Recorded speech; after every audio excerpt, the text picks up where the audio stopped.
बंकिम बाबू के पूरे मूल गीत की पंक्तियां हैं। तम ही दुर्गा 10 प्रहरण धारिणी, कमला कमल दल विहारिणी, वाणी विद्यादायिनी, नमामि त्वम नमामि कमलाम, अमलाम अतुलाम, सुजलाम सुबलाम, मातरम वंदे मातरम। अर्थात भारत माता विद्यादायिनी सरस्वती भी है, समृद्धि दायिनी लक्ष्मी भी है, और अस्त्र शस्त्रों को धारण करने वाली दुर्गा भी है।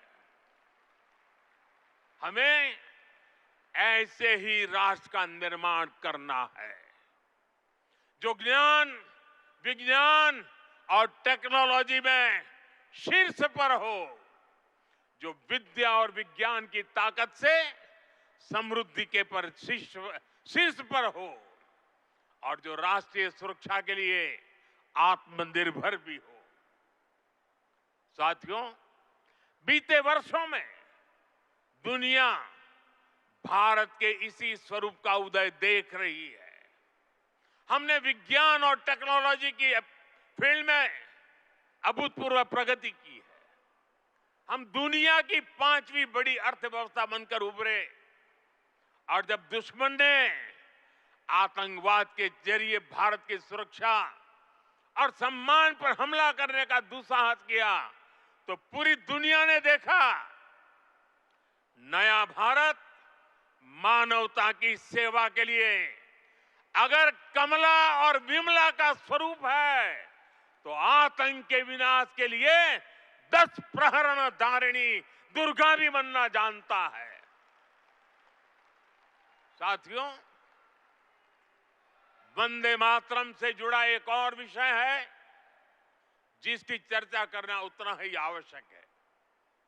आजादी की लड़ाई में वंदे मातरम की भावना ने पूरे राष्ट्र को प्रकाशित किया था, लेकिन दुर्भाग्य से 1937 में वंदे मातरम के महत्वपूर्ण पदों को, उसकी आत्मा के एक हिस्से को अलग कर दिया गया था।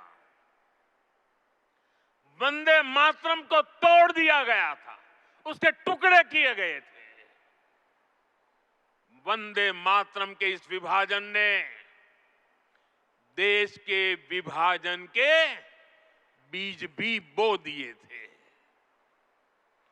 राष्ट्र निर्माण का ये महामंत्र, इसके साथ ये अन्याय क्यों हुआ, ये आज की पीढ़ी को भी जानना जरूरी है, क्योंकि वही विभाजनकारी सोच देश के लिए आज भी चुनौती बनी हुई है। साथियों, हमें इस सदी को भारत की सदी बनाना है। ये सामर्थ्य भारत में है, ये सामर्थ्य भारत के 140 करोड़ लोगों में है। हमें इसके लिए खुद पर विश्वास करना होगा। इस संकल्प यात्रा में हमें पथ भ्रमित करने वाले भी मिलेंगे। नकारात्मक सोच वाले लोग हमारे मन में शंका, संदेह पैदा करने का प्रयास भी करेंगे। तब हमें आनंद मठ का वो प्रसंग याद करना है। आनंद मठ में जब संतान भवानंद वंदे मातरम गाता है, तो एक दूसरा पात्र तर्क वितर्क करता है। वह पूछता है कि तुम अकेले क्या कर पाओगे। तब वंदे मातरम से प्रेरणा मिलती है। जिस माता के इतने करोड़ पुत्र पुत्री हो, उसके करोड़ों हाथ हो, वो माता अबला कैसे हो सकती है। आज तो भारत माता की 140 करोड़ संतान है। उसके 280 करोड़ भुजाएं हैं। इनमें से 60% तो से भी ज्यादा तो नौजवान है। दुनिया का सबसे बड़ा डेमोग्राफिक एडवांटेज हमारे पास है। ये सामर्थ्य इस देश का है। ये सामर्थ्य मां भारती का है। ऐसा क्या है जो आज हमारे लिए असंभव है? ऐसा क्या है जो हमें वंदे मातरम के मूल सपने को पूरा करने से रोक सकता है?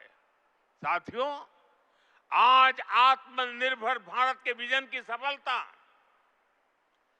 मेक इन इंडिया का संकल्प और 2047 में विकसित भारत के लक्ष्य की ओर बढ़ते हमारे कदम, देश जब ऐसे अभूतपूर्व समय में नई उपलब्धियां हासिल करता है तो हर देशवासी के मुंह से निकलता है वंदे मातरम।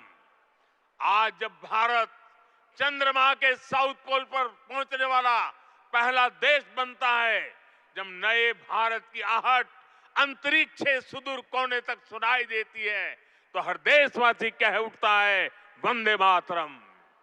आज जब हम हमारी बेटियों को स्पेस टेक्नोलॉजी से लेकर स्पोर्ट्स तक में शिखर पर पहुंचते देखते हैं, आज जब हम बेटियों को फाइटर जेट उड़ाते देखते हैं, तो गौरव से भरा हर भारतीय का नारा होता है वंदे मातरम। साथियों, आज ही हमारे फौज के जवानों के लिए वन रैंक वन पेंशन लागू होने के 11 वर्ष हुए हैं। जब हमारी सेनाएं दुश्मन के नापाक इरादों को कुचल देती हैं, जब आतंकवाद, नक्सलवाद, माओवादी आतंक की कमर तोड़ी जाती है, तो हमारे सुरक्षा बल एक ही मंत्र से प्रेरित होते हैं और वो मंत्र है वंदे मातरम। साथियों, मां भारती के वंदन की यही स्पिरिट हमें विकसित भारत के लक्ष्य तक ले जाएगी। मुझे विश्वास है वंदे मातरम का मंत्र हमारी इस अमृत यात्रा में मां भारती की कोटि कोटि संतानों को निरंतर शक्ति देगा, प्रेरणा देगा। मैं एक बार फिर सभी देशवासियों को वंदे मातरम के 150 वर्ष पूरे होने पर हृदय से बहुत बहुत बधाई देता हूं और देश भर से मेरे साथ जुड़े हुए आप सबसे बहुत बहुत धन्यवाद करते हुए मेरे साथ खड़े होकर के पूरी ताकत से हाथ ऊपर करके बोलिए वंदे वंदे वंदे वंदे वंदे वंदे वंदे वंदे वंदे वंदे। बहुत बहुत धन्यवाद। तो प्रधानमंत्री नरेंद्र मोदी को आप सुन रहे थे। राष्ट्रीय गीत वंदे मातरम को 150 साल पूरे होने के मौके पर भव्य कार्यक्रम का आयोजन और तालकोटरा स्टेडियम में प्रधानमंत्री नरेंद्र मोदी का यह संबोधन हो रहा था, जिसमें ये बताते हुए, इस बात का जिक्र करते हुए कि राष्ट्रीय गीत वंदे मातरम कैसे देश के लिए प्रेरणा है और कैसे स्वतंत्रता सेनानियों के लिए की जो गाथा है उसे कैसे गीतों के जरिए, शब्दों के जरिए इस गीत में दर्शाया गया है। तो तमाम बातों का जिक्र करते हुए प्रधानमंत्री नरेंद्र मोदी यहां पर नजर आए। उन्होंने कहा कि वंदे मातरम देश के प्रति गर्व, प्रेम और समर्पण की याद दिलाता है और ये गीत आज भी हर भारतीयों के दिल में उत्साह और देशभक्ति की प्रेरणा देता है और साथ ही साथ ये हर भारतवासियों के लिए सम्मान और गर्व की बात